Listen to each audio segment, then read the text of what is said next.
The rain came down like bullets that Tuesday afternoon, turning the busy downtown streets into a mess of puddles and rushing people. David pulled his old jacket tighter around his chest and quickened his steps. The leather folder he carried under his arm held copies of his resume, though he wasn't sure why he still bothered printing them out. 3 months of job hunting had taught him that most companies barely looked at paper anymore. At 28, David had never imagined he'd be walking these streets looking for work. The marketing company where he'd worked for 4 years had shut down their entire department in one morning. Just like that, his steady paycheck was gone. His boss had apologized, shook his hand, and wished him luck. But luck seemed to be in short supply these days. The rain was getting worse. David could see people ducking into coffee shops and office buildings, waiting for the storm to pass. He didn't have that luxury. His unemployment check barely covered his rent, and he'd already missed one payment. His landlord had been understanding so far, but that patience wouldn't last forever. As he turned the corner near the financial district, David noticed something that made him slow down. An older woman was standing alone on the sidewalk, struggling with her umbrella. The wind had caught it and turned it completely inside out. She was pulling at the metal frame, but it was clearly broken. Rain was soaking through her expensive-looking coat, and her gray hair was getting wet. What struck David most was how everyone else just walked right past her. People in expensive suits hurried by with their heads down, focused on getting to wherever they needed to go. Nobody even looked her way. The woman seemed lost, standing there in the middle of all that rushing humanity. David didn't think twice about it. He walked over to her, raising his voice slightly over the sound of the rain. "Excuse me, ma'am. Can I help you with that?" The woman looked up at him with surprise. She had kind eyes, the sort that suggested she'd seen a lot of life. Her hands were shaking slightly, whether from cold or age, David couldn't tell. "Oh, thank you," she said. "This umbrella just gave up on me. I'm afraid I'm getting quite soaked." David gently took the broken umbrella from her hands and tried to fix it, but the metal spokes were bent beyond repair. "This one's done for," he said with a sympathetic smile. "But here, let me share mine with you."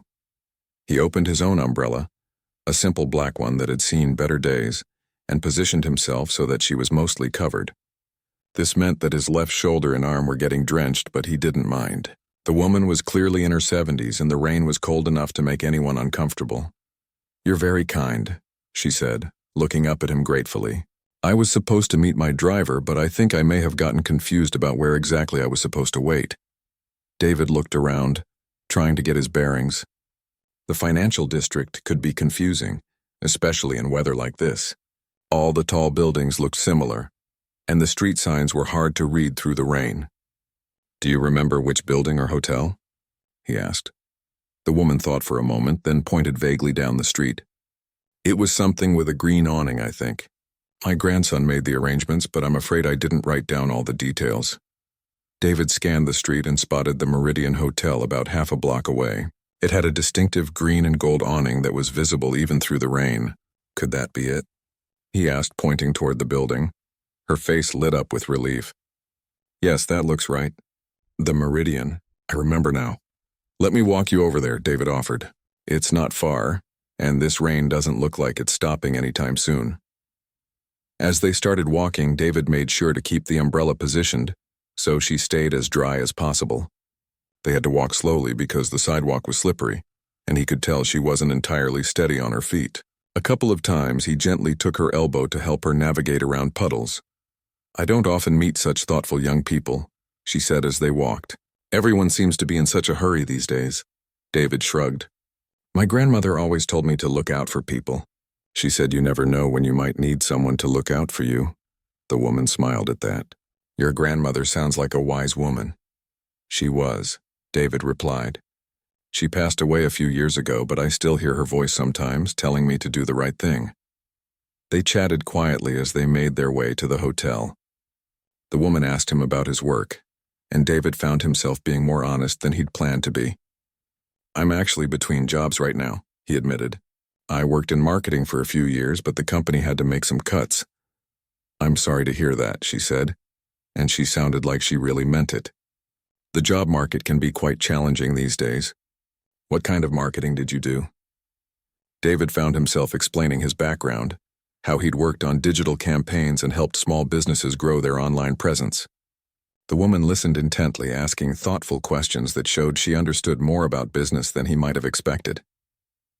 "You sound very knowledgeable," she said. "I'm sure the right opportunity will come along soon." David appreciated her optimism, even though he wasn't feeling particularly optimistic himself. "I hope so," he said. "I'm trying to stay positive, but it's been a tough few months." When they finally reached the Meridian Hotel, David made sure to walk her all the way to the covered entrance. A doorman in a crisp uniform opened the door and greeted the woman warmly, clearly recognizing her. "Mrs. Hartford," the doorman said with a smile. "Your driver called. He's running about 10 minutes late because of the weather, but he'll be here shortly." "Thank you, James," she replied. Then she turned to David. "I can't thank you enough for your help. You really went out of your way for a stranger." David shook his head. It was nothing, really. Anyone would have done the same thing. But they both knew that wasn't true. They'd both seen all the people who had walked right past her without a second glance. The woman reached into her purse and pulled out what looked like a business card. "I know you said you're looking for work," she said, pressing the card into his hand. "If you ever need any advice about your job search, please don't hesitate to call me." David looked down at the card. It was thick, expensive cardstock with elegant lettering. It read, "Eleanor Hartford, Chairman Emeritus, Hartford Industries." Even David, who wasn't particularly familiar with the business world, recognized that name. Hartford Industries was one of the biggest consulting and investment firms in the city. Thank you," David said, not quite sure what to make of this unexpected turn. "I really appreciate it." Just then, a black sedan pulled up to the curb. The driver hurried out with an umbrella and began apologizing profusely for being late. Eleanor Hartford gathered her things and prepared to leave. "Remember what I said," she told David, "and thank you again for your kindness today. It meant more than you know." As David watched her car disappear into the rainy afternoon traffic, he looked down at the business card in his hand. He'd helped her without expecting anything in return, just because it was the right thing to do. The idea that this simple act of decency might somehow matter beyond that moment hadn't even occurred to him. He slipped the card into his wallet and continued on his way through the rain, having no idea that his life was about to change completely. The next morning, David sat at his small kitchen table with a cup of instant coffee and a stack of rejection emails on his laptop screen. Each one felt like a small punch to the gut. "Thank you for your interest, but we've decided to move forward with other candidates.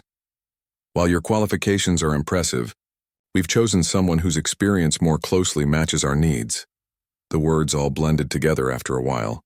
He picked up Eleanor Hartford's business card from where he'd left it beside his laptop. The expensive cardstock felt different from the flimsy cards he usually collected at job fairs. Hartford Industries. He'd looked them up the night before and felt overwhelmed by what he'd found. This wasn't just some local business. They had offices in 12 cities and worked with Fortune 500 companies.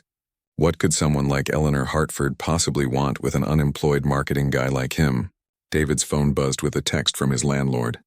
"Rent payment is now 5 days late. Please contact me today to discuss." His stomach dropped.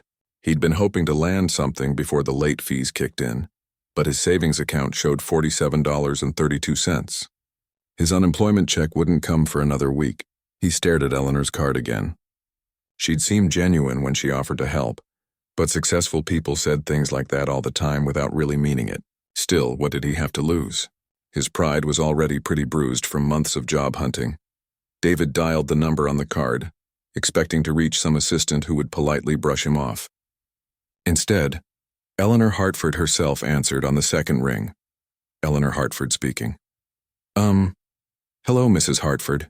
This is David, the man who helped you yesterday in the rain. You gave me your card and said I could call if I needed advice about my job search." "David! Of course, I was hoping you'd call. How are you doing this morning?" Her warmth caught him off guard. He'd expected the conversation to feel formal and awkward, but she spoke to him like they were old friends. "I'm doing all right, thank you. I was wondering if that offer for career advice still stands." "Absolutely. Are you free for coffee this afternoon? There's a quiet place called Brewster's Cafe on 5th Street. Do you know it?" David knew the place. It was in an upscale part of downtown where he rarely went because everything cost twice what he could afford. "Yes, I know where that is." "Wonderful. How about 2 o'clock? I'll be at the table by the window." After he hung up, David spent the next hour trying to figure out what to wear. His good suit was at the dry cleaner and he couldn't afford to pick it up until next week. He settled on his best pair of khakis and a button-down shirt his sister had given him for Christmas. It wasn't perfect, but it would have to do. Brewster's Cafe turned out to be exactly as expensive as David had feared. The menu prices made him wince, but Eleanor had already ordered for both of them when he arrived. She stood up to greet him with a genuine smile, looking completely different from the rain-soaked woman he'd helped the day before. Today she wore a tailored navy blazer and pearl earrings, every inch the successful businesswoman. "I took the liberty of ordering you a coffee and one of their excellent sandwiches," she said. "I hope you don't mind." David felt grateful and embarrassed at the same time.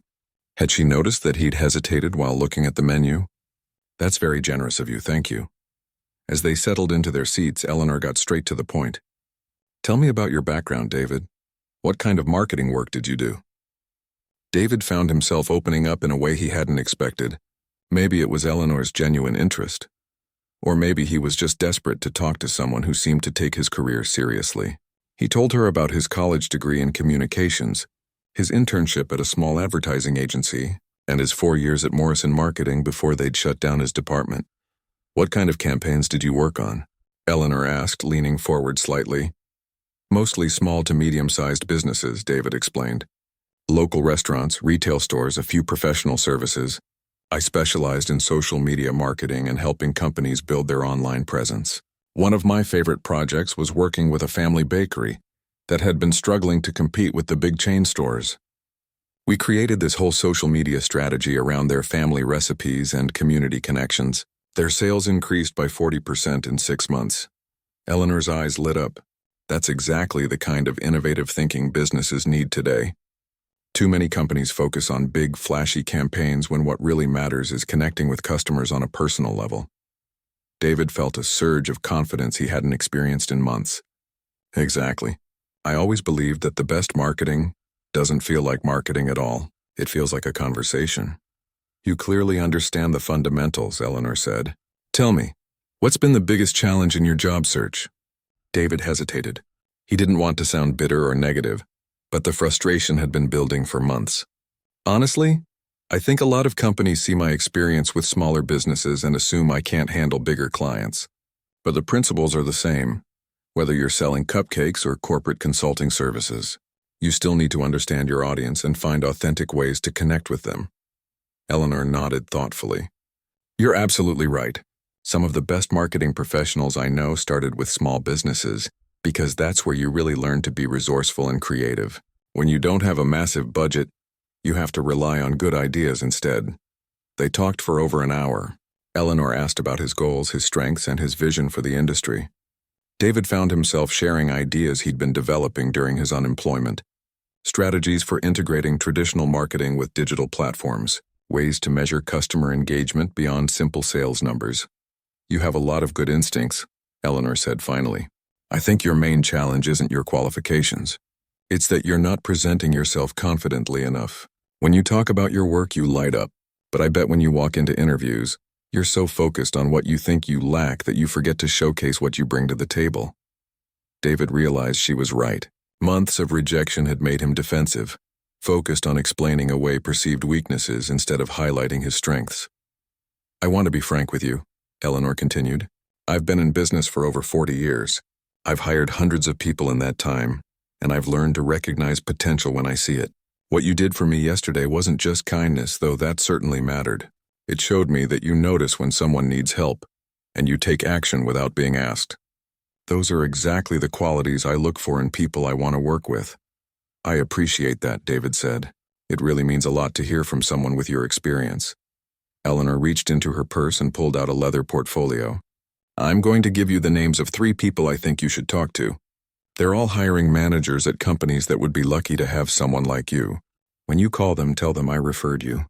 Don't undersell yourself and remember what we talked about today."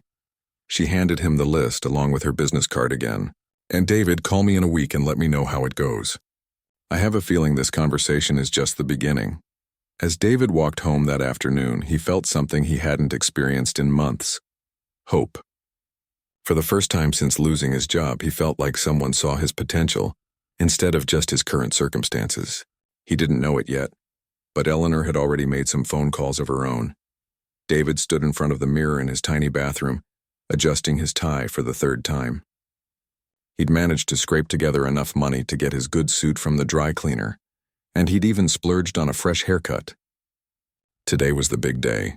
Pinnacle Creative Solutions had called him yesterday afternoon, asking if he could come in for an interview this morning. The timing felt almost too good to be true.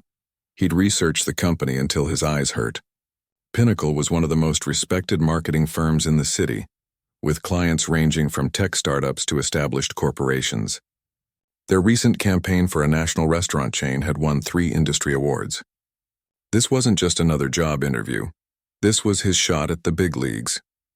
The receptionist at Pinnacle's downtown office was friendly, but professional. "Mr. Chen, please have a seat. Someone will be with you shortly."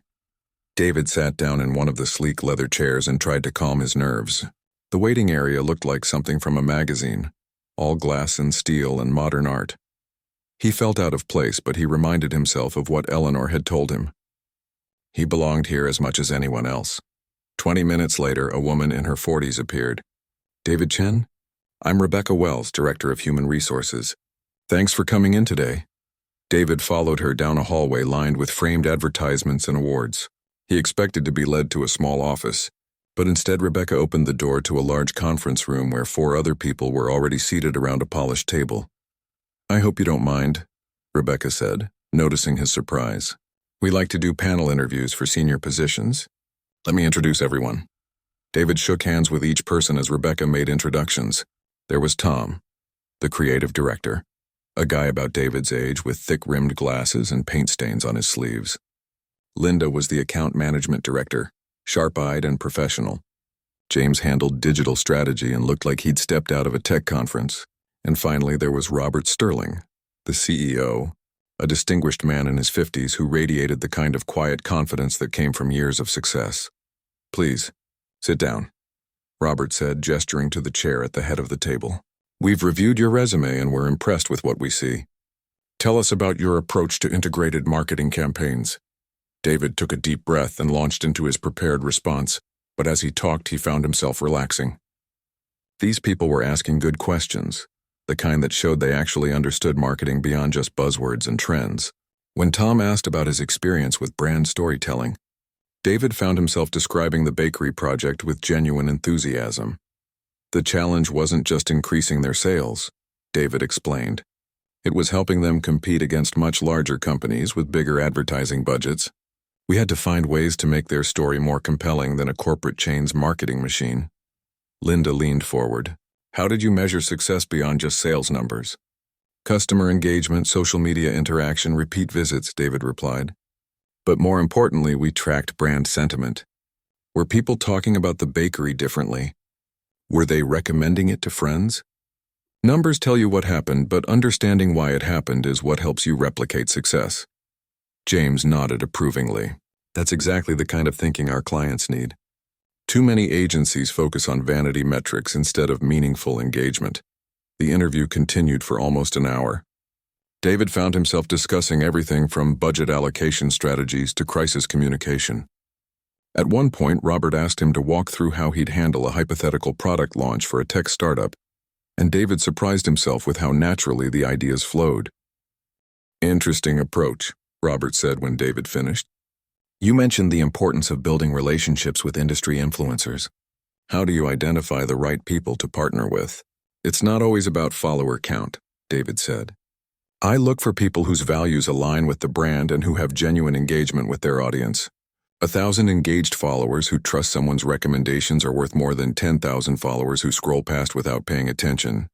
Tom laughed. "You'd be amazed how many agencies don't understand that distinction." As the interview wound down, Robert asked one final question. "Tell me about a time when you went above and beyond for someone, even when there was nothing in it for you." David thought for a moment. He could share a professional story, something about staying late to help a client or taking on extra work for a colleague. But something made him choose a different story. "A few weeks ago, I was walking downtown during a rainstorm," he began. "I saw an elderly woman struggling with a broken umbrella. She was getting soaked and everyone was just walking past her. I stopped to help her and ended up walking her to her hotel to make sure she got there safely. That's it? Linda asked not unkindly. That's it, David confirmed. She was someone who needed help and I was in a position to provide it. It seemed like the natural thing to do. Robert exchanged a glance with Rebecca that David couldn't quite read. And how did that make you feel? David shrugged. I didn't really think about it that way. My grandmother always taught me to look out for people. She used to say that kindness is free, but it's also the most valuable thing you can give someone. Your grandmother sounds like a wise woman, Robert said with a slight smile. After the interview, Rebecca walked David back to the elevator. We'll be in touch within the next few days, she said. Thank you for coming in today. David left the building feeling cautiously optimistic. The interview had gone better than he'd dared to hope. The questions had been challenging but fair, and he'd felt like the panel was actually listening to his answers instead of just going through the motions. That evening, David called Eleanor to update her on how the day had gone. He'd promised to keep her informed, and her advice had been invaluable in preparing for the interview. It sounds like it went very well, Eleanor said after he'd described the experience. Pinnacle is an excellent company. Robert Sterling has a reputation for being tough but fair. You know him? David asked, surprised. Our paths have crossed in business circles, Eleanor said diplomatically. I think you'd be a good fit there. They value creativity and authentic thinking, which aligns perfectly with your strengths. After they hung up, David allowed himself to feel hopeful for the first time in months. Whether or not he got this particular job, today had reminded him that he did have valuable skills and insights to offer. Eleanor had been right about presenting himself more confidently. When he'd stopped focusing on what he thought he lacked and started talking about what he could contribute, everything had felt different. David didn't know it, but at that very moment, Rebecca was sitting in Robert's office discussing his interview. He's impressive, she was saying. Thoughtful answers, good instincts, and he seems to genuinely care about doing good work. Robert nodded. Eleanor was right about him. Anyone who stops to help a stranger in the rain without expecting anything in return is exactly the kind of person we want on our team. Should I call him tomorrow with an offer? Make it a good one, Robert replied. I have a feeling he's going to do great things. Here. David fell asleep that night with no idea that his act of kindness in the rain had already changed his life in ways he couldn't imagine. David was making scrambled eggs when his phone rang. It was Thursday morning, exactly 3 days after his interview at Pinnacle, and he'd been trying not to check his email every 5 minutes. The caller ID showed a number he didn't recognize, but something made him answer anyway. Hello, this is David. Hi, David, this is Rebecca Wells from Pinnacle Creative Solutions. I hope I'm not calling too early. David's heart started racing. He turned off the stove and gripped the phone tighter. No, not at all. Good morning, Rebecca. I'm calling with some good news. We'd like to offer you the position of Senior Marketing Director here at Pinnacle. The salary is $78,000 annually, plus full benefits, stock options, and 3 weeks of paid vacation to start. David had to sit down. $78,000 was more money than he'd ever made in his life. His last job had paid $52,000, and he'd thought that was decent. Wow, thank you. This is incredible news. Rebecca laughed warmly. We're excited to have you join the team. When can you start? As soon as you need me, David said without hesitation. Monday would be perfect if that works for you. Monday it is. I'll email you all the paperwork and details about your first day. Oh, and David, Robert wanted me to tell you that your interview really impressed everyone. We think you're going to do great things here. After Rebecca hung up, David just sat in his kitchen for a few minutes trying to process what had just happened. 3 months of unemployment, dozens of rejection letters, and then this. It felt almost too good to be true. He called his sister first, then his parents, then Eleanor. Everyone was thrilled for him, but Eleanor seemed especially pleased. I knew something good was coming your way, she said. Pinnacle is lucky to have you. Monday morning arrived faster than David expected. He put on his best suit and arrived at the Pinnacle offices 15 minutes early, carrying a new leather briefcase his sister had bought him as a congratulations gift. Rebecca met him in the lobby and gave him a tour of the building, introducing him to colleagues and showing him to his new office. It's not huge, Rebecca said as she opened the door to a corner office with windows overlooking the city. But it's yours and you've got a great view. David couldn't believe he had his own office, let alone one with windows. At his old job, he'd shared a cubicle with 2 other people. "This is perfect," he said, running his hand along the wooden desk. The first few hours were a blur of paperwork, computer passwords, and meetings with his new team. David was assigned to work on a campaign for a regional bank that wanted to attract younger customers. It was exactly the kind of challenge he'd been hoping for. Around lunchtime, Rebecca stopped by his office. "Robert would like to see you in his office when you have a moment. Nothing urgent, just wants to welcome you officially." David made his way to the executive floor, feeling slightly nervous. Robert's office was impressive but not intimidating, with comfortable chairs arranged around a coffee table and family photos on the desk. "David, welcome aboard," Robert said, standing to shake his hand. "How's your first day going?" "It's been great," David replied honestly. "Everyone's been very welcoming, and I'm excited about the bank project." "Good to hear. I wanted to chat with you for a few minutes about how we operate here at Pinnacle." Robert gestured for David to sit down. "We pride ourselves on building long-term relationships both with our clients and our team members. The person who recommended you to us emphasized your character as much as your skills, and that matters a lot to us." David was curious about this mysterious recommender, but before he could ask, Robert continued, "Actually, she should be stopping by this afternoon. Eleanor Hartford mentioned she'd like to meet our new hire." David felt his stomach drop. "Eleanor Hartford?" "Yes, she's on our advisory board. Brilliant woman. Built Hartford Industries from the ground up. She specifically asked us to interview you." Robert paused, studying David's expression. "You look surprised. Don't tell me you didn't know she was involved." No, I had no idea," David said slowly. "Mrs. Hartford and I met recently, and she gave me some career advice, but I didn't realize she had any connection to Pinnacle." Robert raised an eyebrow. "Interesting. Eleanor usually doesn't get involved in our hiring unless she knows someone quite well. How did you 2 meet?" David found himself telling the story of helping Eleanor in the rain, watching Robert's expression change from curiosity to understanding, to something that looked like approval. "So you helped her without knowing who she was or what she could do for you," Robert said when David finished. "Of course. She was just someone who needed help." Robert smiled. "That explains everything. Eleanor called me the morning after your encounter and said she'd met someone special. She didn't give me details, just said you had the kind of character we should want on our team. When you mentioned helping someone in the rain during your interview, I suspected there might be a connection." David felt overwhelmed. "You mean she's the reason I got this interview?" "She's the reason you got the opportunity," Robert corrected. "But you're the reason you got the job. Your interview performance, your ideas, your experience, that's what convinced us to hire you. Eleanor just made sure we didn't overlook a good candidate." An hour later, David was back at his desk trying to focus on market research when Rebecca appeared with Eleanor Hartford. She looked exactly as polished and professional as she had at the coffee shop, but her smile was warm and familiar. "David, I hope you don't mind the surprise visit," Eleanor said. "I wanted to see how you were settling in." "Mrs. Hartford, I don't know what to say. Robert told me you recommended me to Pinnacle. I had no idea." Eleanor sat down in the chair across from his desk. "I hope you're not upset. I probably should have mentioned it when we had coffee, but I wanted to see what would happen naturally." "Upset? I'm incredibly grateful. But I have to ask why. You barely knew me." Eleanor was quiet for a moment, looking out the window at the city below. 40 years ago, I was a young woman trying to make it in a business world that wasn't particularly welcoming to people like me. One day, I was struggling with a heavy box of samples outside a potential client's office. A young man stopped to help me, even though he was clearly in a hurry. He didn't know who I was or what I did for a living.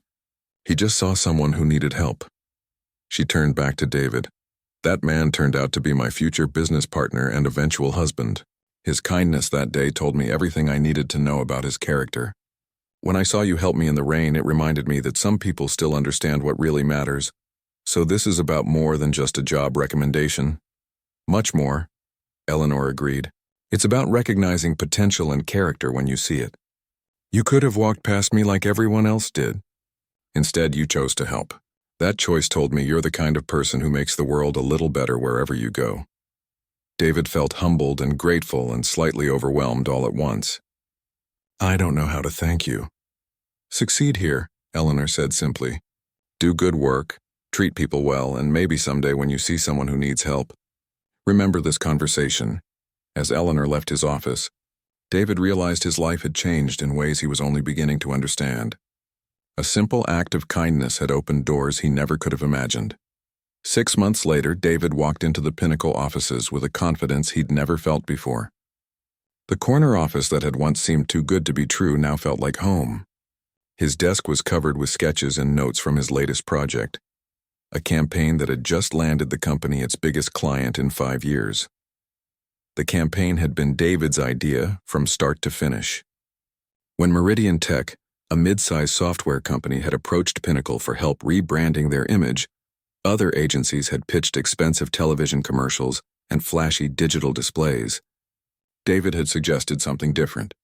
He'd proposed a series of authentic stories about how their software helped real people solve everyday problems. Instead of hiring actors, they'd interviewed actual customers and built the entire campaign around genuine experiences. The results had been incredible. Meridian Tech's brand recognition had jumped by 60%. And more importantly, customer trust had increased significantly. Other companies had started calling Pinnacle specifically asking for the kind of authentic marketing that David Chengai does. Robert had called David into his office that morning to discuss a promotion. "Senior Creative Director," Robert had said with a grin. "It comes with a substantial raise and your own team. What do you think?" David had accepted immediately, though part of him still couldn't believe how much his life had changed. A year ago, he'd been unemployed and worried about making rent. Now he was being promoted to one of the most senior positions at one of the city's top marketing firms. That afternoon, David left the office early to meet Eleanor for their monthly coffee. It had become a tradition between them, these casual conversations about business, life, and everything in between. Eleanor had become something between a mentor and a friend, someone whose wisdom he'd come to value deeply. As David walked toward Brewster's Cafe, dark clouds began gathering overhead. The weather forecast had called for rain, and sure enough, the first drop started falling just as he reached the corner of 5th and Main. David popped open his umbrella and quickened his pace. That's when he saw her. A young woman was standing outside the Hartley building, struggling with several large portfolio cases and a stack of what looked like presentation boards. The wind was picking up, threatening to scatter her materials, and she looked close to tears. David didn't hesitate. He jogged over to her, holding his umbrella high enough to cover both of them. "Hey, looks like you could use some help," he said, grabbing one of the portfolios before it could blow away. The woman looked up at him gratefully. She appeared to be in her early 20s, with paint-stained fingers and the kind of frazzled energy that David remembered from his own job hunting days. "Oh, thank you so much. I have this really important presentation in 10 minutes and everything's falling apart." "Where do you need to go?" David asked, helping her gather the scattered boards. "The Morrison Creative Agency, 3 blocks that way. I'm interviewing for their junior graphic design position, and this is my big chance." Her voice was tight with stress. "I've been out of work for 2 months, and my portfolio is my whole life's work." David felt a familiar pang of empathy. He remembered exactly how that desperation felt, the weight of rejection and the pressure of knowing that one interview could change everything. "Come on," he said. "I'll help you get there." They hurried down the street together, David holding his umbrella over her materials while getting soaked himself. The woman, who introduced herself as Katie, chattered nervously about the presentation she'd prepared and how much this job meant to her. "I went to art school, but nobody prepared us for how hard it would be to actually find work," she said as they walked. "I've been living with my parents and working at a coffee shop just to pay my student loans. This is the first interview I've gotten in weeks." "What kind of design work do you want to do?" David asked, genuinely interested. Katie's face lit up despite the rain. "Brand identity mostly. I love helping small businesses figure out who they are and how to show that to the world. I know it sounds cheesy, but I think good design can really make a difference for people." David smiled. "That doesn't sound cheesy at all. That sounds like someone who understands what design is really about." When they reached the Morrison building, David made sure Katie got safely inside with all her materials intact. "Good luck in there," he said. "Remember, they called you for a reason. That means they already see something in your work they like." Katie looked like she wanted to say more, but she was already running late. "Thank you so much," she called over her shoulder as she rushed toward the elevators. I don't even know your name. David, he called back. And you're going to do great. David arrived at Brewster's Cafe 15 minutes late and completely soaked. Eleanor was already at their usual table, reading something on her tablet. She looked up when he approached, taking in his damp clothes and slightly windblown appearance. Let me guess, she said with an amused smile. Someone needed help in the rain. David laughed as he sat down. Is it that obvious? The combination of bad weather and your complete disregard for your own comfort in service of helping others? Yes, it's becoming something of a pattern with you. David told Eleanor about Katie and her interview, and Eleanor listened with the same thoughtful attention she always gave to his stories. You know, she said when he finished, Morrison Creative does good work. I hope she gets the position. Me too. She reminded me of myself 6 months ago. That desperation, that hope that this might finally be the break you've been waiting for. Eleanor nodded. It's interesting how life comes full circle sometimes. 6 months ago, you were the one who needed help. Now you're in a position to help someone else. I keep thinking about what you told me that day, about your husband helping you with those boxes, how one small act of kindness changed the course of your life. And now you're continuing that chain, Eleanor said. That's how kindness works, you know. It doesn't just help one person. It spreads. They talked for another hour about David's promotion, about Eleanor's latest business ventures, and about their shared belief that success meant more than just personal achievement. As they prepared to leave, Eleanor had one more surprise. I've been thinking about starting a mentorship program, she said. Something to help young professionals who have potential but need guidance and opportunities. Would you be interested in helping me develop it? David felt his heart skip. You want me to help you with that? I can't think of anyone better qualified. You understand what it's like to struggle, and you've shown that success doesn't change your character. Plus, you clearly have a talent for recognizing potential in others. As David walked home that evening, he reflected on how much had changed since that rainy day when he'd helped Eleanor. He'd gained more than just a job.